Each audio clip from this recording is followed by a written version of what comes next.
Day 60, read the Bible in a year. Numbers 14 and Numbers 15 and Psalm 90. Numbers 14. That night all the members of the community raised their voices and wept aloud.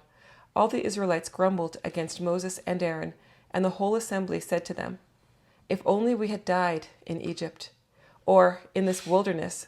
Why is the Lord bringing us to this land, only to let us fall by the sword? Our wives and children will be taken as plunder. Wouldn't it be better for us to go back to Egypt?"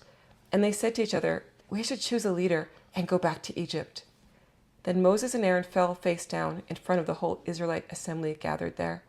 Joshua son of Nun and Caleb son of Jephunneh, who were among those who had explored the land, tore their clothes and said to the entire Israelite assembly, "The land we passed through and explored is exceedingly good. If the Lord is pleased with us, he will lead us into that land, a land flowing with milk and honey, and will give it to us. Only do not rebel against the Lord, and do not be afraid of the people of the land, because we will devour them. Their protection is gone, but the Lord is with us. Do not be afraid of them." But the whole assembly talked about stoning them. Then the glory of the Lord appeared at the tent of meeting to all the Israelites. The Lord said to Moses, "How long will these people treat me with contempt? How long will they refuse to believe in me, in spite of all the signs I have performed among them? I will strike them down with a plague and destroy them. But I will make you into a nation greater and stronger than they." Moses said to the Lord, "Then the Egyptians will hear about it. By your power you brought these people up from among them, and they will tell the inhabitants of this land about it. They have already heard that you, Lord, are with these people, and that you, Lord, have been seen face to face, that your cloud stays over them, and that you go before them in a pillar of cloud by day and a pillar of fire by night. If you put all these people to death, leaving none alive, the nations who have heard this report about you will say, 'The Lord was not able to bring these people into the land he promised them on oath, so he slaughtered them in the wilderness.' Now may the Lord's strength be displayed, just as you have declared. The Lord is slow to anger, abounding in love, and forgiving sin and rebellion. Yet he does not leave the guilty unpunished. He punishes the children for the sin of the parents to the third and fourth generation. In accordance with your great love, forgive the sin of these people, just as you have pardoned them from the time they left Egypt until now." The Lord replied, "I have forgiven them as you asked. Nevertheless, as surely as I live, and as surely as the glory of the Lord fills the whole earth, not one of those who saw my glory and the signs I performed in Egypt and in the wilderness, but who disobeyed me and tested me 10 times, not one of them will ever see the land I promised on oath to their ancestors. No one who has treated me with contempt will ever see it. But because my servant Caleb has a different spirit and follows me wholeheartedly, I will bring him into the land he went to, and his descendants will inherit it. Since the Amalekites and the Canaanites are living in the valleys, turn back tomorrow and set out toward the desert along the road to the Red Sea." The Lord said to Moses and Aaron, "How long will this wicked community grumble against me? I have heard the complaints of these grumbling Israelites. So tell them, as surely as I live, declares the Lord, I will do to you the very thing I heard you say. In this wilderness, your bodies will fall, every one of you, 20 years old or more, who was counted in the census and who has grumbled against me. Not one of you will enter the land I swore with uplifted hand to make your home, except Caleb, son of Jephunneh, and Joshua, son of Nun. As for your children that you said would be taken as plunder, I'll bring them in to enjoy the land you have rejected. But as for you, your bodies will fall in this wilderness. Your children will be shepherds here for 40 years, suffering for your unfaithfulness, until the last of your bodies lies in the wilderness. For 40 years, 1 year for each of the 40 days you explored the land, you will suffer for your sins and know what it is like to have me against you. I, the Lord, have spoken, and I will surely do these things to this whole wicked community, which has banded together against me. They will meet their end in this wilderness. Here they will die. So the men Moses had sent to explore the land returned and made the whole community grumble against him by spreading a bad report about it.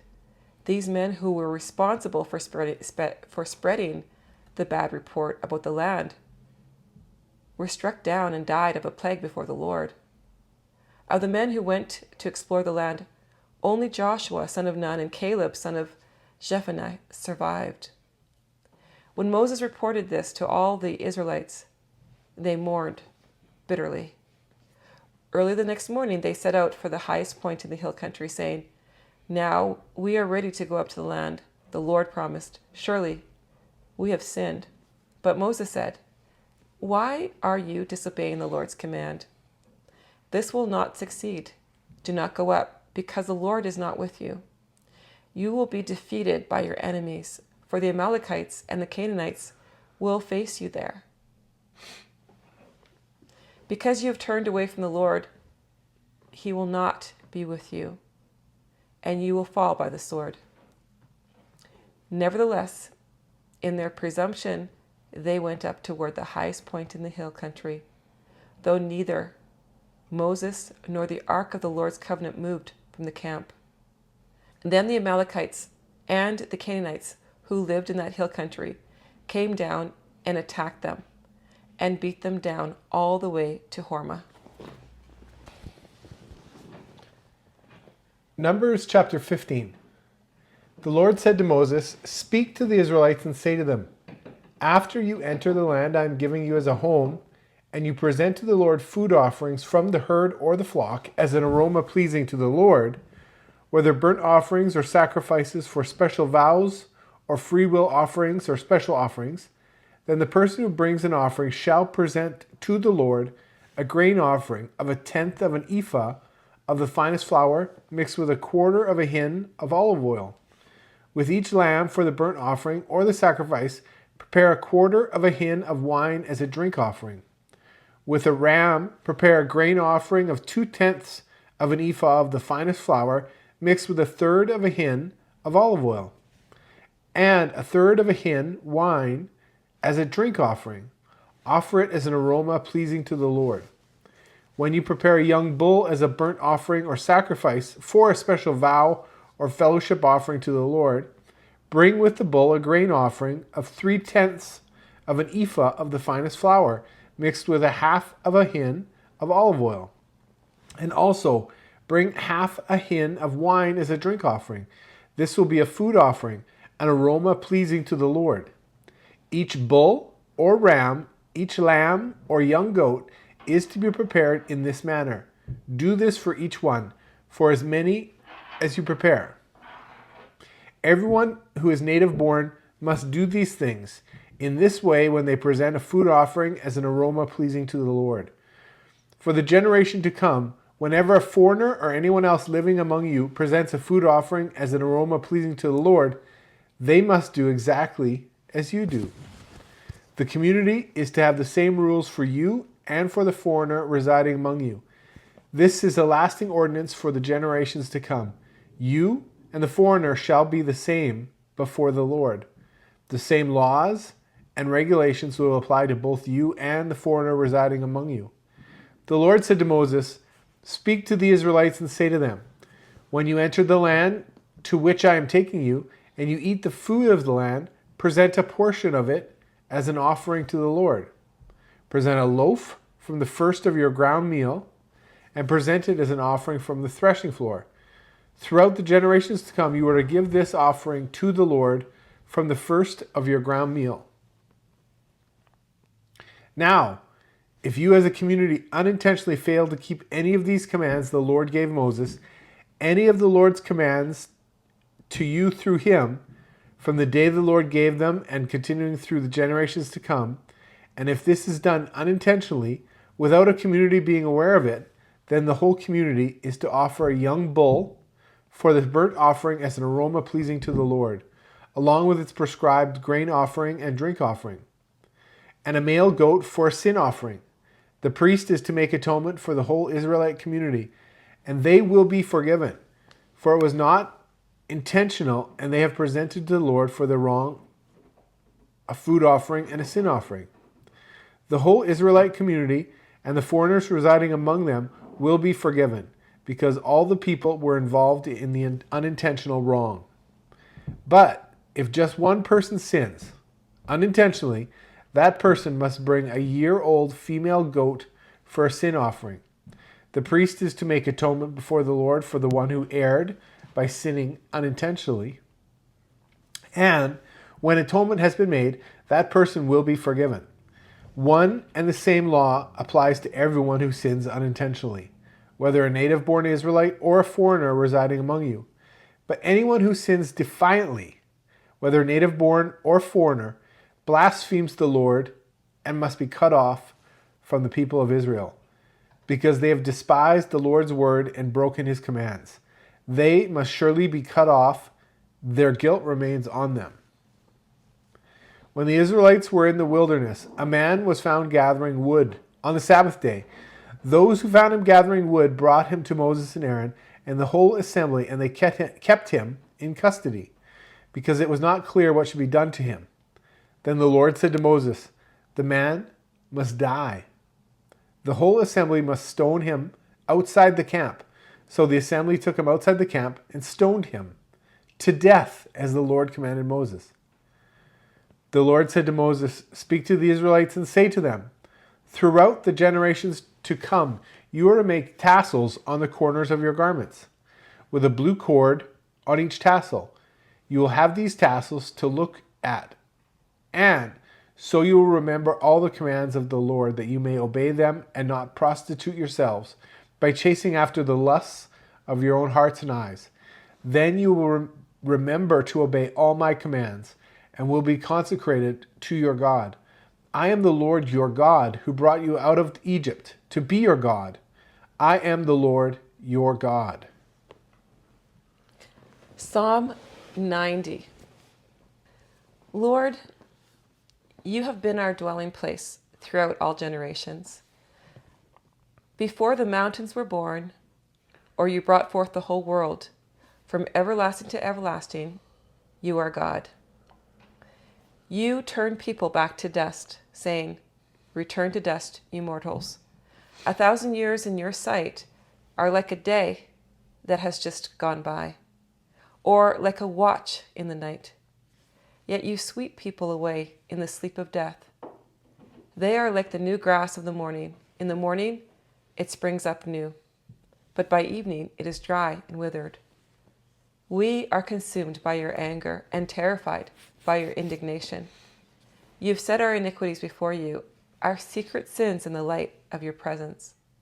All our days pass away under your wrath. We finish our years with a moan. Our days may come to 70 years or 80 if our strength endures. Yet the best of them are but trouble and sorrow, for they quickly pass and we fly away. If only we knew the power of your anger. Your wrath is as great as the fear that is your due. Teach us to number our days, that we may gain a heart of wisdom. Relent, Lord. How long will it be? Have compassion on your servants. Satisfy us in the morning with your unfailing love, that we may sing for joy and be glad all our days. Make us glad for as many days as you have afflicted us, for as many years as we have seen trouble. May your deeds be shown to your servants, your splendor to their children. May the favor of the Lord our God rest on us. Establish the work of our hands for us. Yes, establish the work of our hands. We're seeing a different aspect of the Israelites at this point.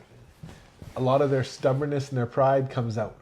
After they've been promised this land flowing with milk and honey, they send the spies out. The spies come back. 2 of them say it's good. The rest convince the people that they're going to die if they take it. And so God gets very disappointed at it and says, okay, because you fail to trust in me, you're not going to see the land. Yeah. The next generation is going to see it only. What a sad day. I mean, that was a really one decision that this group of Israelites, I mean, they were literally discussing among each other. They're planning. I mean, it wasn't like they were just thinking about it, they were struggling. They were making a plan to go back to Egypt. And even stone Moses and Aaron. Yeah, I mean, it was wicked. After everything that had happened to them, everything that God had done for them, all the miracles that he had displayed in Egypt just over a year before, and with one bad report, they just lost all faith. They lost all faith in God. They lost all faith in the leaders that God had put, in place. But also they literally could see God. They could see this, cloud and then also fire with the ark that they were following. They could see that he was there. They could visually see it, which, I mean, it's pretty bad. And so that one decision that they made impacted the rest of their life. Yeah.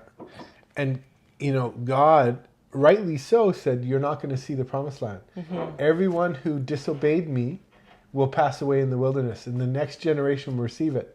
And so then they decide, we made a mistake, so they want to go into the promised land and take it by force without God. Yeah, I mean, you can see here in our human nature this desire to take things into our hands when we're afraid. There's something that can happen to us when we get overwhelmed with fear. We start doing things that don't make sense. And this is what I see was happening to the Israelites, something like that. I'm not going to say that's exactly what's going through their heads because I don't know what was going through their minds. Yeah. But I can say that I've seen it many times. I've felt it myself. When you get really afraid, all logic can just go out of your mind and you just kind of grasp onto what you see, what you think you should do, and your mind can kind of go crazy. I don't know, maybe that's just me, but I don't know if that ever happens to you, but it's happened to me before. Sure, and then I've had to just stop, pray, and remember, I'm not alone. God's with me. Yeah, I think that's so important that we remember what God has done. Always reflect before we make decisions. God has always been there with us in the past. He's not going to let us down now. Yeah, I mean, when you look at here with the Israelites, they had seen all these amazing miracles. They had many things happen in their lives. They saw God moving, and yet they gave into this fear, and God wasn't pleased. I mean, I think sometimes we can think that, I can do this and get away with it. And I know that before I became a Christian, I used to think, well, before I get old, I'll commit myself to God, like I'll commit myself 100%.